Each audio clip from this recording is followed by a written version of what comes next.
കോഴിക്കോട് മുക്കം അഗസ്ത്യമൊഴിയിൽ കടയുടെ പൂട്ട് തകർത്ത് മോഷണം. തിരുവമ്പാടി റോഡിലുള്ള അബി സ്റ്റോറിലാണ് പുലർച്ചെ 3:45 മോഷണം നടന്നത്.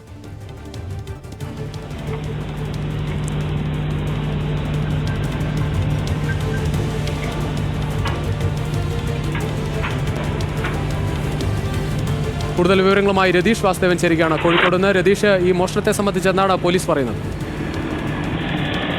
രതീഷ്, ഇന്ന് പുലർച്ചെയാണ് ഈ മോഷണം ഉണ്ടായത്. അതായത് മുക്കം കാഞ്ഞിരമൊഴിയിലെ മുഹമ്മദ് അലിയുടെ കടയിലാണ് മോഷണം നടന്നത്. 6000-ഓളം രൂപ മോഷണം പോയി. ഇത് സാധാരണ ചെറിയ കടയാണ്.